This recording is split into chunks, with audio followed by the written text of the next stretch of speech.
According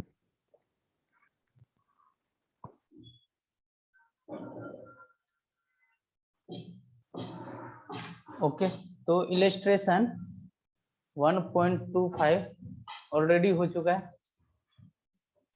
ठीक ना? Yes sir. Okay, चलो इलस्ट्रेशन 1.25 में डाउट है, ठीक है। और इसमें भी डाउट होने का मेन कारण है कि बहुतों को रिलेटिव डेंसिटी पता नहीं है, और अभी ये क्लास 12th के में पढ़ोगे रिलेटिव डेंसिटी केमिस्ट्री के अंदर, क्लास 11th में ही केमिस्ट्री के अंदर पढ़ोगे। तो अभी हम देख लेते हैं, ठीक है, थोड़ा फार्मूला का यूज होगा। The relative density of a material, ठीक है, the relative density of a material of a body is found when it's first in air. पहले जो रिलेटिव डेंसिटी निकाला गया है वो पहले एयर में निकाला, ठीक है, एयर, और उसके बाद वाटर में निकाला गया। तो क्या देखा, if the weight in air, अगर जो तुम्हारा वेट है, वेट इन एयर वो गिवन है 5.00 प्लस माइनस 0.05, ठीक, वेट है, वेट न्यूटन में, ठीक है। तुम लोग ये सोच सकते हो ना वेट केजी में होना चाहिए, एक्चुअल में जो वेट होता है ना वो mg होता है, ठीक है। ये mg क्या होता है, एक फोर्स होता है, इसका यूनिट हम न्यूटन बोलते हैं। तो ये चीज देखोगे तुम कहाँ पे, न्यूटन लॉज ऑफ मोशन में, इसीलिए वेट लिखा हुआ है ना। जैसे तुम बोलते हो 50 kg, ठीक है, ये तुम्हारा वेट है, तो वेट इन एयर, तो इतना वेट गिवन है, और वेट इन ए वाटर, वेट जो है वाटर के अंदर, वेट इन वाटर वो गिवन है 4.00 प्लस माइनस 0.05 न्यूटन, ठीक है। अब बताओ जब वेट एयर में था तो कितना था, 5.00 प्लस माइनस 0.05, और जब वेट वाटर में मेजर किया गया तो कम हो गया। तो कितने का वेट लॉस हुआ वो एक बार हम निकालते हैं। अब ये वेट लॉस हम क्यों निकालते हैं, ठीक है, ये बता दे रहा हूँ। वेट लॉस निकाल लो एक बार, वेट लॉस इन वाटर, तो यहाँ से ये कितना हो जाएगा, दोनों को सब्ट्रैक्ट करोगे, ठीक है, तो ये क्या हो जाएगा 1.00 प्लस माइनस, और एरर टर्म क्या होता है, ऑलवेज ऐड होता है, तो 0.05 और 0.05 को ऐड करेंगे तो ये क्या हो जाएगा 0.1, ठीक है। ये वेट का लॉस हुआ। अब देखो रिलेटिव डेंसिटी जो होता है, डेंसिटी RD, ठीक है, शॉर्ट में से RD डिनोट करते हैं। इसका फॉर्मूला होता है weight in air, weight in air divided by weight loss in water, weight loss in water, okay. तो यहां से अगर हम रिलेटिव डेंसिटी निकालें, ठीक है, अब यहाँ पे दो वैल्यू आते हैं ना, किसी चीज को डिवाइड करोगे ट्रू वैल्यू आएगा, ओके, और या और उसके साथ एरर वैल्यू आएगा। तो एक बार या तो तुम ट्रू वैल्यू निकाल लो, ठीक है, या नहीं तो दोनों को एक साथ भी कर सकते हो। चलो मैं यहाँ पे ना पहले ट्रू वैल्यू निकाल रहा हूँ, ठीक है। तो RD रिलेटिव डेंसिटी का अगर ट्रू वैल्यू निकालोगे, वेट इन एयर में कितना है 5 है, ठीक है, और वेट लॉस इन वाटर कितना है, वो कितना 5.00 लिख लो, 4.00, इन दोनों वेट लॉस सॉरी 1.00, तो इसको डिवाइड करोगे तो ये 5.00 ही तुम्हें मिला, रिलेटिव डेंसिटी मिला, ओके, ठीक है, इसमें तो कोई दिक्कत सर एक नहीं। बार देखो फार्मूला क्या होता है रिलेटिव डेंसिटी का, weight in air divided by weight loss in water, ठीक है। अब तुम्हें फार्मूला पता होना चाहिए इस सवाल को करने की। अब चलो तुम्हारे पास ये फार्मूला हो गया, ठीक है, तो उसके बाद तुम क्या लिखोगे, वेट इन एयर निकालोगे, गिवन है, वेट लॉस इन वाटर निकालोगे, वो कैसे निकालोगे, वेट लॉस इन वाटर कैसे निकाल लगेंगे? हाँ, weight loss in water subtraction के साथ, वेट लॉस इन वाटर कैसे निकालेंगे, weight in air minus weight in water, ठीक है। वेट लॉस ये वाला कैसे निकाला, ये हमने weight in air minus weight in water किया, ठीक है। अब बताओ, एडिशन और सब्ट्रैक्शन का रूल तो बहुत सिंपल है। रियल वैल्यू क्या होता है, उसके साथ मेन ऑपरेशन परफॉर्म होता है, और जो एरर होता है वो क्या होता है, आपस में ऐड होता है। आगे समझ गए? ठीक है, ठीक है सर। ओके, ठीक है। अगर किसी को कहीं पर भी दिक्कत हो तो पूछ लेना, ठीक है। तो यहाँ पे सिंपल सर रिलेटिव डेंसिटी फॉर्मूले में सर आपने एरर वैल्यू क्यों नहीं लिखा? अभी अच्छा चलो, एक साथ अगर हम तुम चाहो तो एक साथ भी ले सकते हो, तुम चाहो तो डिफरेंट भी ले सकते हो। ओके, मैंने पहले क्या कर लिया, रियल वैल्यू निकाल लिया, ठीक है। अब इसके बाद, ठीक है, रियल वैल्यू तो ये चीज क्या है तुम्हारा, रियल वैल्यू में आएगा कि नहीं। अब इसका ना तुम रिलेटिव डेंसिटी का एरर वैल्यू निकाल लो, ठीक है। तो रिलेटिव डेंसिटी का एरर वैल्यू निकालोगे तो पहले वेट इन एयर, इसको क्या कर लो ना, इसको x बोल दो, इसको y बोल दो, ठीक है, तुम्हारे सुविधा के अनुसार। इसको x बोल दो, इसको y बोल दो, चलो ठीक है। तो बताओ इसको हम फ्रैक्शनल फॉर्म में कैसे लिखेंगे, और इसको आर डी बोल दो। अब तुम्हारे पास ये आ गया R D equal to X divided by Y, ऐसे बोल सकते हो। हमने रियल वैल्यू निकाल लिया, ये चीज क्या है हमारा रियल वैल्यू। अब यहाँ पे ना इसके थ्रू हम क्या निकालते हैं, एरर वैल्यू निकालते हैं, ठीक है। तो ये एरर वैल्यू क्या हो जाएगा, इसको लिखोगे ना x इंटू वाई की पावर -1, इसको डेल्टा x डिवाइडेड बाय क्या लिखोगे x, और यहाँ से प्लस लिखोगे, ठीक ना, delta y divided by y लिखोगे मैग्नीट्यूड के साथ। तो एक माइनस आएगा तो वो मैग्नीट्यूड से बाहर क्या हो जाएगा, delta x divided by x plus delta y divided by y, ऐसे हम लिखेंगे, ठीक है। अब बताओ डेल्टा x कितना है, डेल्टा x मतलब x में, x किसको लिया गया, एयर में, एयर में कितना है 0.3, 0.05 डिवाइडेड बाय 0.05 डिवाइडेड बाय इसका है रियल वैल्यू, ठीक ना। x कितना है 5.00 plus delta y, okay, delta y मतलब डेल्टा y जो हमारा वेट लो, जो हमारा वेट लॉस हुआ है वाटर में, वो कितना 1.00 प्लस माइनस 0.1, तो इसको क्या लिखेंगे 0.1 डिवाइडेड बाय 1.00, 0.1 डिवाइडेड बाय 1.00, यही लिखोगे, ठीक है। तो ये चीज तुम्हारा कितना आ गया, इसको सिंप्लीफाई करो तो 5 डिवाइडेड बाय, ये सीधा 1 आ जाएगा, और ये वाला लास्ट वाला 10 आ जाएगा, 11 आ जाएगा।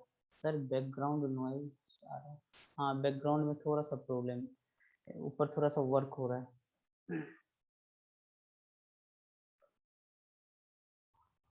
कुछ घर का काम हो रहा है फिनिशिंग का, उसकी वजह से। चलो 1 प्लस ये 10 आ जाएगा, ठीक है। तो ये चीज कितना हो जाएगा 11th आ जाएगा। तो ये जो हमारा फ्रैक्शनल एरर आया वो हमारा कितना आया, इसमें एरर आया कितना आया 11 आया, ठीक है।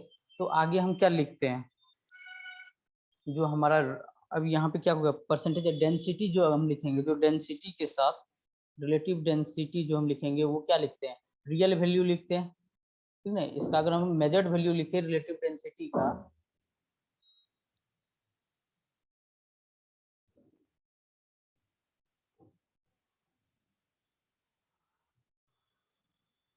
मेजर वैल्यू तो relative density plus minus relative density के अंदर, हाँ सर ये कैसे 1+10 हुआ? इनको सिंप्लीफाई करो, ठीक है। ये डेसिमल इसको हटाओगे, ठीक है, तो 2 प्लेस है तो नीचे में 20 आएगा, फिर यहाँ से इसको हटाओगे, ठीक है, ये डेसिमल को हटाओगे, ऊपर क्या होगा आपका, ये 2 0 है ना, इसको हटाओगे तो नीचे 100 होगा, तो यहाँ से हटाओगे तो 0 होगा, ठीक है। तो यहाँ से आपका ये कितना हो गया, अच्छा 0.05.50 है ना, तो यहाँ से हटाओ तो नीचे 2 0 होगा, तो ये आपका 1000 कट गया, ये 5 बाय, हाँ ये आ जाएगा हमारा 5/500, ओके। और ये इधर से इसको हटाओ तो नीचे 1 0 इधर हटाओ तो 100, ठीक है। तो ये आ जाएगा आपका 1 0 कट गया, ये 10 आ जाएगा ना, ये नीचे 100,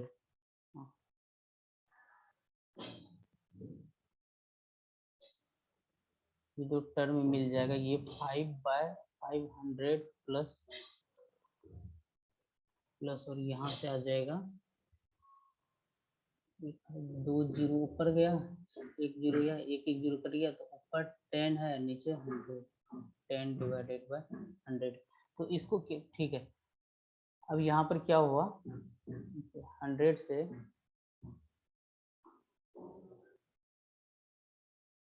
तो ये चीज आपका कितना हो गया,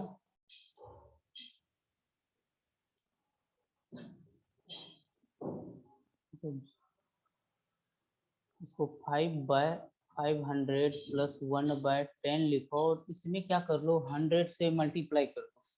ठीक है, क्योंकि यहाँ पे जो इसका आंसर में दे रखा है, इसका जो आंसर में दे रखा है वो परसेंटेज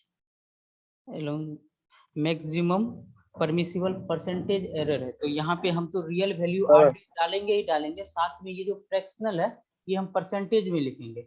ओके ठीक है। सर हाँ सर हम लोगों को कैसे पता चलेगा कि परसेंटेज में निकालना है या फिर फ्रैक्शनल में निकालना है या फिर सर डायरेक्ट एब्सोल्यूट निकालना है? ये देखो, मैक्सिमम परमिसिबल परसेंटेज एरर है ना, मैक्सिमम परमिसिबल, ठीक ना, परसेंटेज एरर। अगर मैक्सिमम परमिसिबल एरर लिखा है ना तो सीधा सीधा रिजल्ट लिखना। ओ सर ठीक है। नहीं तो अगर परसेंटेज एरर लिख दिया ना यहाँ पर, तो जो लास्ट में जो एरर वाला टर्म लिखेंगे उसको हम परसेंटेज में लिखेंगे। ठीक ना, यहाँ से कुछ डेसिमल में आएगा, क्या करो ना, इसको 100 मल्टीप्लाई कर दो। ठीक है, अब 100 मल्टीप्लाई करोगे तो ये क्या हो जाएगा, ये इधर से 1 हो जाएगा और इधर से क्या हो जाएगा, 10 हो जाएगा। तो ये चीज हमारा क्या हो जाएगा, 11th आ जाएगा। और तुम किसी चीज में 100 से मल्टीप्लाई कर दे तो वो परसेंटेज में आ जाता है। तो फिर हम यहाँ पे आरडी रियल वैल्यू हमें कितना मिला था, रियल वैल्यू हमें 5.00 मिला था ना, 5.00 मिला था प्लस माइनस। अब ये चीज डेल्टा आर यहाँ पर जो देना है एरर का, वो हमें परसेंटेज के साथ देना है। अगर परसेंटेज नहीं देता ना, जैसे ये 11 था, फिर तुम डिवाइडेड बाय 100 तो ये 0.11 लिखते। ठीक है, लेकिन हमें यहाँ पर क्या है कि परसेंटेज के साथ बोला गया, तो ये चीज हम कितना लिखेंगे यहाँ पर 11%। ओके तो 11% कैसे हुआ वो एक बार समझा दीजिए। रियल वैल्यू निकाल लिया, ठीक है, ये रियल वैल्यू कितना है, 5 आ गया। अब एरर को एक साथ लो। ठीक है, एरर क्या है, x डिवाइडेड बाय, मतलब x में क्या एरर है, y में क्या एरर है। ठीक है, हमें एरर निकालना है। एरर x किसको मैंने माना, वेट इन एयर को, और वेट लॉस इन वाटर को y माना है। ओके, तो यहाँ पे x y की पावर -1, इसको फ्रैक्शनल, इन दोनों को फ्रैक्शनल टर्म में लिखो। ठीक है, ये फ्रैक्शनल टर्म में ये जो हमें मिल रहा है ये हम डेल्टा आर डी के लिए काम कर रहे हैं। ओके, तो फ्रैक्शनल फॉर्म में ये लिख लिया इसको। ठीक है, अब यहाँ पे डेल्टा एक्स का वैल्यू पता है, एक्स का, डेल्टा वाई का वैल्यू है, वाई का पता है, दोनों का वैल्यू रखो। ठीक ना, इसे सिंप्लीफाई करो। अब थोड़ा सा ये अलग टाइप का आ रहा है यहाँ पे, तो मैं यहीं पर क्या कर रहा हूँ ना, 100 से मल्टीप्लाई कर दे रहा हूँ। ओके, यहाँ स्टार्टिंग से इसमें 100 से मल्टीप्लाई कर दोगे तो ये चीज तुम्हें किस में दे देगा, परसेंटेज में दे देगा। ये तुम जानते हो ना, हम कर रहे थे ना डेल्टा एक्स बाय एक्स, अगर इसमें हम 100 मल्टीप्लाई कर दे रहे थे तो ये चीज क्या आ रहा था हमें, error in percentage error in X आ रहा था कि नहीं, इसका मतलब क्या हो, आ रहा था ना, वही मैंने किया। इन सब में मैंने मल्टीप्लाई कर दिया किससे, 100 से। तो ये चीज हमें क्या दे रहा है, ये चीज हमें क्या दे रहा है, इधर से इसको बोलोगे तो ये हमारा एरर टर्म बता रहा है ना, तो ये आर डी में डेल्टा आर डी का क्या दे रहा है, परसेंटेज दे रहा है। ठीक है, आर डी को ऐसे लिखोगे ना, आर इंटू डी, ये चीज हमें क्या दे रहा है। अब इसी में डेल्टा आर डी में आर डी से हमने मल्टीप्लाई कर दिया 100 से, ठीक है, इधर 100 है, तो ये चीज क्या हो गया, परसेंटेज एरर इन आर डी मिला। ठीक है, तो वो हमारा परसेंटेज एरर हमारा कितना हुआ, 11%। तो वो हम फाइनल जो हम मेजर्ड वैल्यू जो निकालेंगे, यही परमिसिबल एरर, जब भी मैक्सिमम परमिसिबल एरर पूछे तो ये चीज होता है। ठीक ना, R D plus minus delta R. अगर परसेंटेज में पूछ दिया तो हम क्या करते हैं, फ्रैक्शनल टर्म जो निकालते हैं उसमें परसेंटेज मल्टीप्लाई कर देते, तो तुम क्या करोगे, 100% मल्टीप्लाई कर दो। ओके, तो वो हमें परसेंटेज में देता है। तो रिलेटिव डेंसिटी का वो एरर वैल्यू सर 11 नहीं आएगा क्या? 11, अब यहाँ पे क्या 11 तब आता जब यहाँ पे सवाल में नहीं दिया होता कि परसेंटेज एरर। यहाँ पे क्या दे रखा है, find the relative density along with the maximum permissible percentage error. अगर सिर्फ ऐसे रहता, find the relative density along along with the maximum permissible error। Percentage अगर गायब होता तो सिर्फ हम 11 देकर करते, ठीक है, 11 नहीं, फिर 0.11 देकर करते, ठीक है। तो 100 से मल्टीप्लाई करने के बाद हुआ है ना 11। आया बात समझ ठीक में? है सर। सर हाँ delta R by R percent है सर, ये डेल्टा आर परसेंट जो डेल्टा आर बाय आर निकलना तब जाके ये चीज हमारा क्या हुआ, एरर टर्म आया ना। नहीं delta R divided by R D में हमने 100 से मल्टीप्लाई किया, तभी तो ये डेल्टा आर का हमें परसेंटेज एरर बता रहा है आर डी का। तो ये चीज हमारा क्या बता रहा है, देखो मैंने इंडिविजुअल कर दिया, चलो एक इससे भी समझो, थोड़ा सा मैंने घुमा दिया, तुम लोग घूम गए। 5.00 प्लस माइनस 0.05 था, डिवाइड करना है हमें किससे, 1 पॉइंट लॉस करना है ना, 1 पॉइंट प्लस माइनस 0.1, ठीक है। लॉस में ऐड करने पे लॉस का फॉर्मूला हाँ यही आया था। चलो इसको अब हम एक साथ अब कर रहे हैं, लिखो अब इसका परसेंटेज एरर, ठीक है। अब इनका एक साथ लिख लो परसेंटेज एरर। तो पहले ये ट्रू वैल्यू है, ठीक है, तो ट्रू वैल्यू को क्या लिखोगे, 5.00 डिवाइडेड बाय 1.00, फिर प्लस माइनस, फिर एरर वाले टर्म को लोगे, ठीक है, एरर वाले टर्म को, एरर में क्या लिखोगे 0.05 डिवाइडेड बाय 5.00, फिर प्लस, फिर 0.1 डिवाइडेड बाय 1.00, ये करोगे। अब तुम्हें अगर परसेंटेज में ये वाला टर्म परसेंटेज में दिया है तो ठीक है, ठीक है, यहाँ पे परसेंटेज में पूछा तो स्टार्टिंग में ही 100 मल्टीप्लाई कर देंगे, ओके।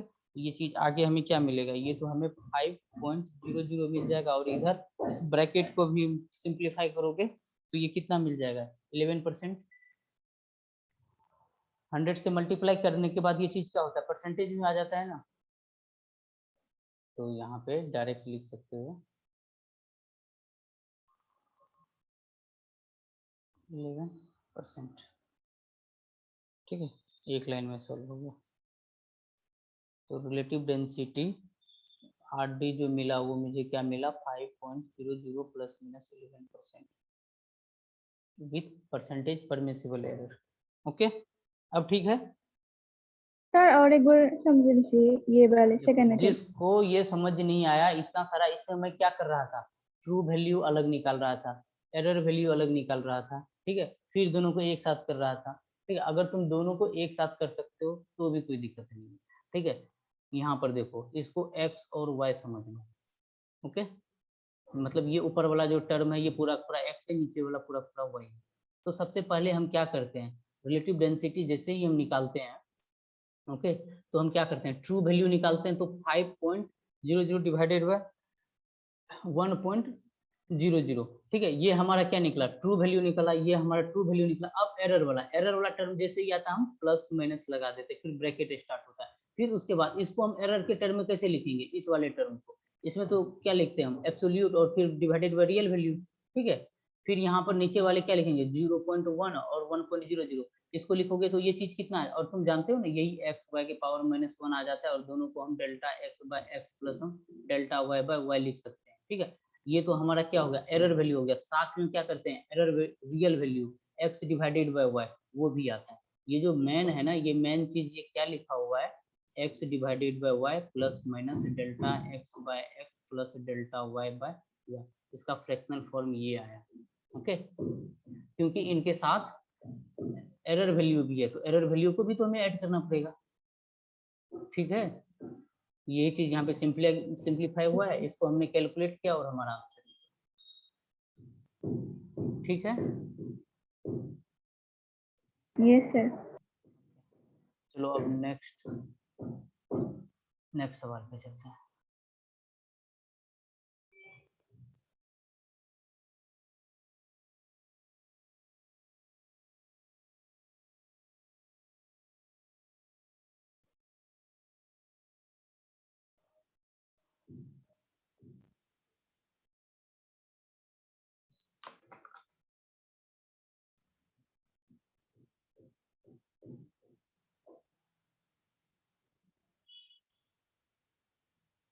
ये हो चुका है ना, ये तो हो चुका। जी सर।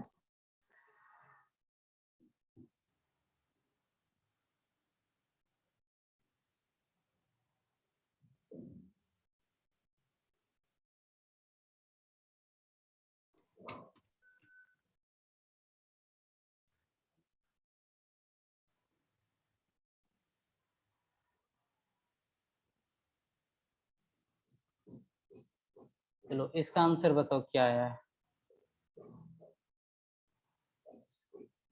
सर 38.3 नहीं नहीं सर ये नहीं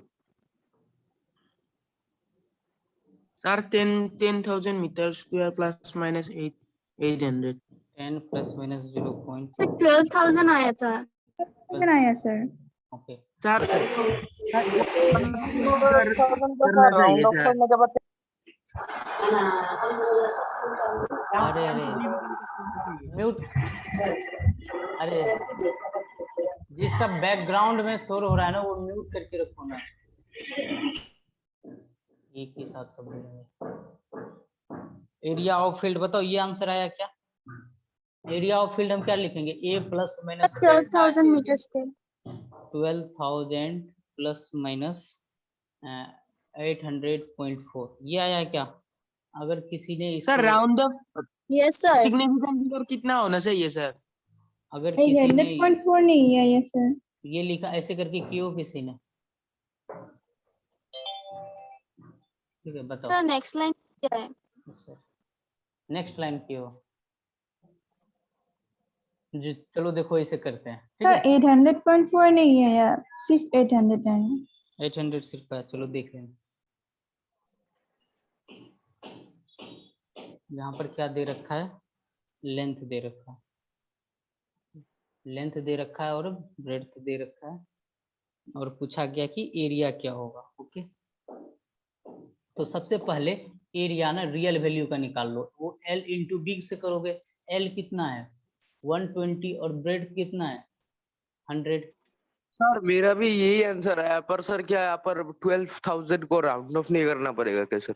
ओके अभी वेट करो ना, अब मैं कर रहा हूँ ना। तो ये एरिया निकल गया, ठीक है 12,000 एरिया निकल गया, और यहाँ पे यूनिट क्या लगा दो? मीटर स्क्वायर, क्योंकि सारे मीटर में। ओके एरिया निकल गया हमारा।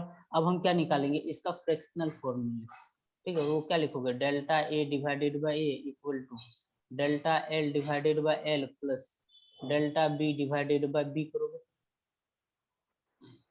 ठीक है। अब यहाँ से हमें ए तो पता है तो हम डेल्टा ए निकालते। डेल्टा ए इक्वल टू यहाँ से A into delta L divided by L plus delta B divided by B, ठीक है। तो यहाँ से ए तो हमारा 12,000 है, और डेल्टा एल लेंथ में कितना है? लेंथ के साथ 2 डिवाइडेड बाय 120 करना पड़ेगा, 2 डिवाइडेड बाय 120, और प्लस यहाँ पे डेल्टा बी कितना करना पड़ेगा? 5 डिवाइडेड बाय 100, 5 डिवाइडेड बाय 100, ठीक है। बताओ ये ब्रैकेट वाला बताओ ये कितना आता है? इसको सिंप्लीफाई करने के बाद ब्रैकेट का 0.067। 0.0667 करके कुछ ऐसा आ रहा होगा, ठीक है। अब यहाँ से इसको आगे मल्टीप्लाई कर दो, ठीक है। इनके साथ मल्टीप्लाई करके देखो ये चीज कितना आ रहा है? Sir 800.4 metre square. 4 metre square है, ठीक है। एरिया निकाल रहे हैं ना, तो ये मीटर स्क्वायर आया। तब हम एरिया ऑफ फील्ड जो लिखेंगे, एरिया ऑफ फील्ड वो क्या लिखेंगे? A plus minus delta, okay. तो ए का जो वैल्यू है हमारा वो 12,000 है, 12,000 है प्लस माइनस, और यहाँ पे हम 800.4। अब यहाँ पर देखो ये जो वैल्यू है, अगर ये तुम्हारा बोर्ड एग्जाम में होता, अगर तुम यहाँ तक छोड़ देते तो ठीक है, कुछ एक तुम्हारा मार्क्स मिल जाता। अगर नीट और जेई में तो ये तो तुम्हें ऑप्शन होता है, वहां पे ऐसा ऑप्शन नहीं हो सकता है, क्योंकि ये फिर गलत हो जाएगा। क्योंकि देखो इसका डेसिमल वाला ये एरर टर्म देखो, एरर टर्म देखो ये कितना हो गया?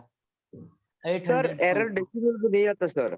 क्या? सर अगर आप 12,000 से सबको मल्टीप्लाई करें तो सर डेसिमल में नहीं आएगा आंसर सर। क्या सर अगर आप 12,000 को दोनों टर्म माइनस 12,000 से दोनों टर्म को मल्टीप्लाई करें तो सर आंसर डेसिमल में नहीं आएगा। 800 आ जाएगा? यस सर 800 है यार। ओके अच्छा ठीक है इनको रहने दो, ठीक है 800 आ गया। ये कैलकुलेशन पूरा का पूरा 800 आ रहा है। हाँ sir exactly. easy sir. Exactly. चलो सर 1200 से 1200 डिवाइड करो और 1200 12,000 से 100 डिवाइड करो। सर पहले एलसीएम ले लेते, उसके बाद अगर 12,000 को मल्टीप्लाई करते तो 800.4 ही आता। हाँ चलो ठीक है, मल्टीप्लाई कर दिया हमने कैलकुलेटर। इतना तो है ही नहीं, ये तो जान लो कि किसी का 8 पॉइंट यहाँ पे 4 भी आया या 800 भी आया तो दिक्कत नहीं है, क्योंकि जब तुम ऐसे ही जाओगे इसे तुम्हें क्या करना होगा, राउंड ऑफ करना पड़ जाएगा। क्योंकि ये देखो ये डेसिमल का ये तुम्हारा कितना आ गया 800.4, एरर का वैल्यू कितना आ गया, जबकि एरर हमारा कितना है यहाँ पर वन एरर जो दे रखा है ना 1 डिजिट के आसपास दे रखा है, इतना तो एरर नहीं हो सकता। ठीक है, एरर का वैल्यू इतना ज्यादा तो नहीं हो सकता, तो इसे हमें राउंड ऑफ करना पड़ेगा। तो इसको हम कैसे करेंगे, तो इससे कुछ कॉमन ले लो। ठीक है, अगर 10 टू द पावर 4 कॉमन ले लेते हो तो यहाँ से क्या आ जाएगा, ये 1200 10 की पावर 4 लेंगे तो 4 डेसिमल, तो यहाँ पे 1.2 हो जाएगा प्लस माइनस, और यहाँ पे डालोगे तो ये चीज क्या हो जाएगा, अगर 4 जीरो करना है तो 0.08 आएगा ना, 0.08 आएगा। ठीक है, और इंटू 10 के पावर 8 आ जाएगा, 10 के पावर 4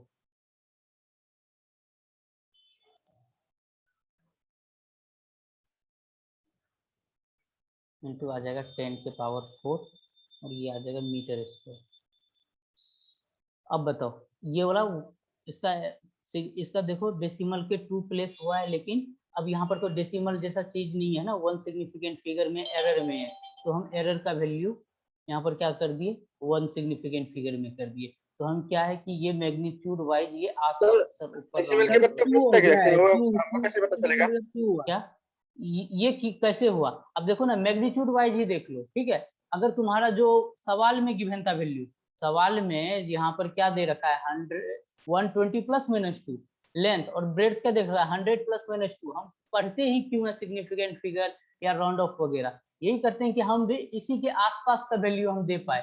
जब हम यहाँ पर मल्टीप्लाई कर रहे हैं एरिया ऑफ फील्ड, तो ये जाकर देखो एरर का वैल्यू कितना ज्यादा आ रहा है। ठीक है, एरर का वैल्यू कितना 800 के करीब एरर का वैल्यू आ रहा है, जबकि एरर का जो वैल्यू है ना वो 2 और 5 में दे रखा है, तो इतना ज्यादा नहीं हो सकता। ठीक है, तो इसे हमें राउंड ऑफ करके दिखाना पड़ेगा। और ये 10 के पावर जो 4 है ना, इसे बताया था ना, ये हमारा क्या होता है ऑर्डर ऑफ मैग्नीट्यूड के टर्म में जाता है, ऑर्डर ऑफ मैग्नीट्यूड में। और इनका हम कोई भी, और ये ऑर्डर ऑफ मैग्नीट्यूड का कोई भी हम सिग्निफिकेंट फिगर नहीं लिखते, तो जो भी सिग्निफिकेंट फिगर होता है वो यहाँ से आता है। तो यहाँ पर इनका सिग्निफिकेंट फिगर 1 हो गया, तो हमें जो गिवन वैल्यू था, जो सवाल हमें जिस टर्म में दे रखा था कि लेंथ इतना लीजिए ब्रेड इतना लीजिए, कहीं ना कहीं आंसर भी हमारा उसी के टर्म में आना चाहिए, और उसी को ये सेटिस्फाई कर रहा है, तो हमारा आंसर जो होगा ना ये लास्ट वाला होगा। अगर ऐसा सवाल है, देखो बोर्ड में तो बहुत सिंपल सादा सवाल आता है, अगर ये IIT और नीट में आया तो विथ ऑप्शन आएगा इसमें।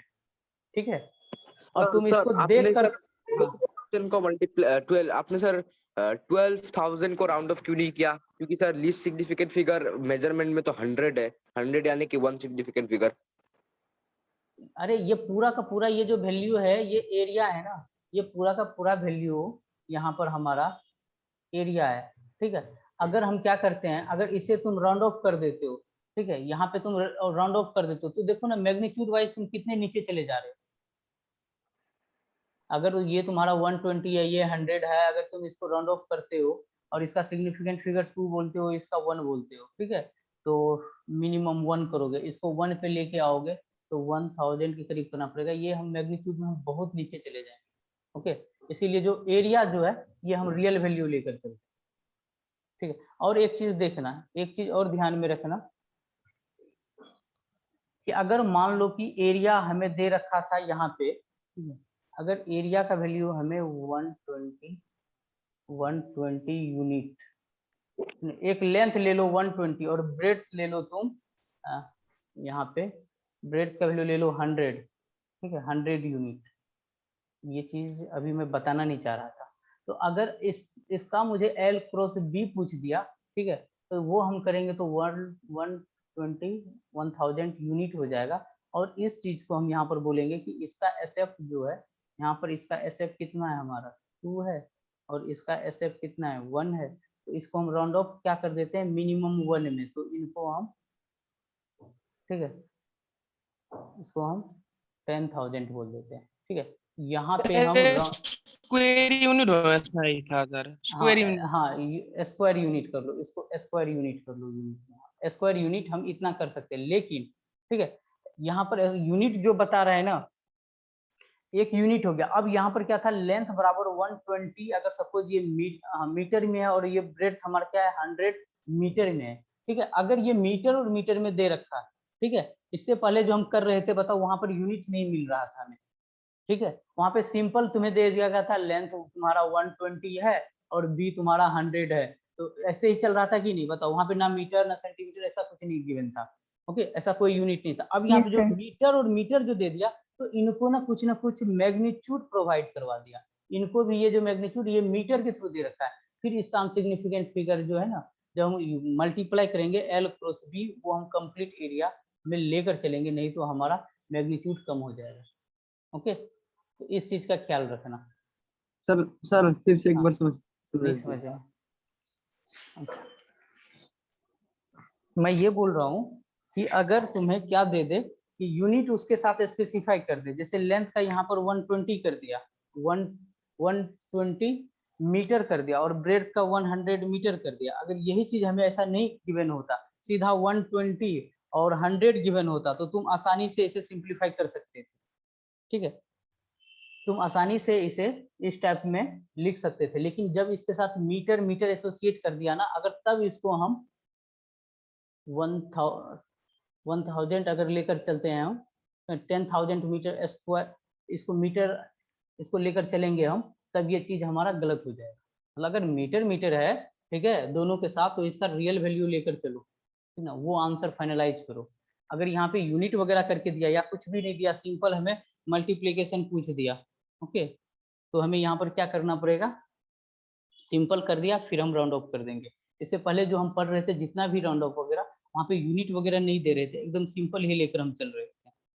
आया बात समझ में? जैसे तुम्हें x बराबर, कहने का मतलब आप फिजिक्स के टर्म में समझो, x बराबर 200 दे दिया इस, और एक बार दे दिया, एक यूनिट दे दिया L इक्वल टू 20 मीटर, ठीक है, तो तुम बोलोगे इसका जो सिग्निफिकेंट फिगर है, इसका जो सिग्निफिकेंट फिगर है, ठीक है, वो तो तुम्हारा, वो भी इन कॉन्सेप्ट को कहाँ लेकर चलना है तुम्हें, जब तुम प्रॉब्लम कर रहे हो, ठीक है, जब तुम प्रॉब्लम कर रहे हो और तुमसे सिग्निफिकेंट फिगर ये वो नहीं पूछा गया है, ठीक है, सीधा सवाल में लग चुके हो, ठीक है, तो यहाँ से तुम जब करके देखोगे 200 मीटर है, तो 200 को इसका सिग्निफिकेंट फिगर 1 बोलोगे, और यहाँ पे 200 मीटर कर दिया ना, तो इसका सिग्निफिकेंट फिगर तुम यहाँ पर क्या बोलोगे, 2 बोलोगे, ठीक है।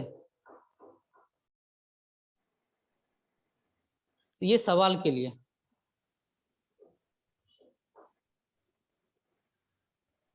सर लास्ट क्लास में तो हम राउंड ऑफ कर दिया था। अरे ये एक नोट पॉइंट लिखो, ये एक्चुअल वैल्यू जब हमें गिवन होता है,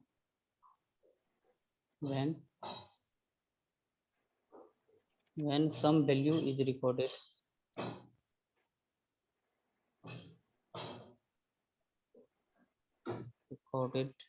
on the basis of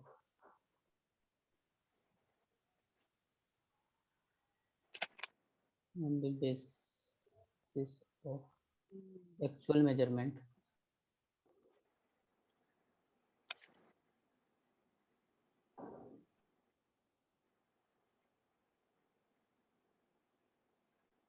the zeros, मतलब सर हम लोग ऐसा टाइप का क्वेश्चंस में लीस्ट काउंट पर ज्यादा फोकस देते हैं ना सर? हाँ बिल्कुल, non-zero digit becomes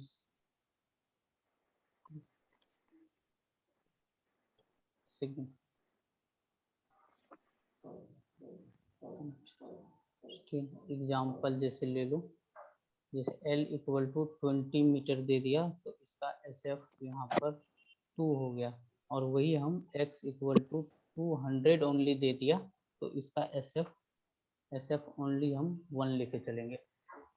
लेकिन ये चीज कहाँ, जब तुम सिग्निफिकेंट से फिगर से बाहर आ जाओ ना, ठीक है, तब ये अप्लाई करना, ओके।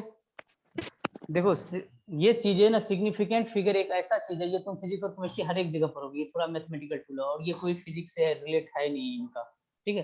हाँ, कैलकुलेशन से रिलेट है, तो ठीक है, ये कैलकुलेशन से रिलेटेड। अगर तुम्हें बोला गया according to significant figure, error value, ये सब सारा चीजें देखना, तो तुम जो एरर पढ़े हो उसके अकॉर्डिंग करना। अगर ये चीज नहीं मिले, ठीक ना, अगर सवाल में तुम्हें ये नहीं मिले, अब जैसे ना L बराबर 20 मीटर दे दिया, इसको हम सिग्निफिकेंट फिगर मीटर इसके साथ दे दिया ना, और यहाँ पर जो नीचे में था 200 दे दिया, कुछ भी नहीं दिया, कुछ भी नहीं दिया, तो इसे हम सिंपली सिग्निफिकेंट फिगर 1 बोल देंगे।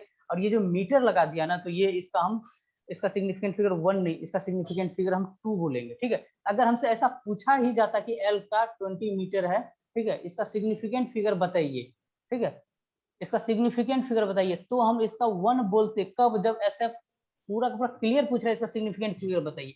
जब मैं बोल रहा हूँ, जब हम सवाल सॉल्व करेंगे, ठीक है, जब हमें सवाल सॉल्व करना रहा, ठीक है, और हमें ये रिकॉर्डेड वैल्यू दे दिया 20 मीटर, तो इसका सिग्निफिकेंट फिगर हम 2 लेके हम सवाल को आगे प्रोसीड करेंगे। ये मेरा बात समझ में आ रहा है कि नहीं? इसीलिए मैं इसको चाह नहीं रहा था कि मैं यहाँ पर एक्सप्लेन करूँ तुम्हें, ठीक है। जब इस चैप्टर को कंप्लीट कर जाओ ना, देखो ये सब कोटा सब में ना पढ़ाया नहीं जाता है, क्योंकि स्टूडेंट को इनिशियल में ही बहुत सारा चीज दिमाग में ना सेट करना पड़ता है, इसके अंदर बहुत सारी चीजें फैक्ट तुम्हें याद करने पड़ जाते हैं कि अच्छा ये ऐसे होता तो ऐसे करेंगे। जैसे देखो ना, यहीं पर अगर हम सब्जेक्टिव सवाल देखते हैं, तो मैक्सिमम परमिसिबल एरर या परसेंटेज एरर मेजर्ड वैल्यू हम कैसे लिखते हो, तुम कंफ्यूज हो जाते हो। अगर ये जेई का प्रीवियस ईयर उठाकर देखो तुम, या नीट का, तो वहाँ पे तुम्हें बिल्कुल ही कंफ्यूजन नहीं होगा, क्योंकि वहाँ पे ऑप्शन होते हैं, तुम ऑप्शन देखकर तुम बोल सको अच्छा हमें किस अकॉर्डिंग जाना है, ठीक है, हमें डेसिमल प्लेस देकर लिखना है परसेंटेज एरर, या हमें सिग्निफिकेंट फिगर देकर लिखोगे। अगर तुम ढेर सारे बुक्स पढ़ो, तुम बहुत कंफ्यूज कर जाओगे, ये किस बेसिस पे लिख दिया, जिसको जो पसंद आता है वो उसके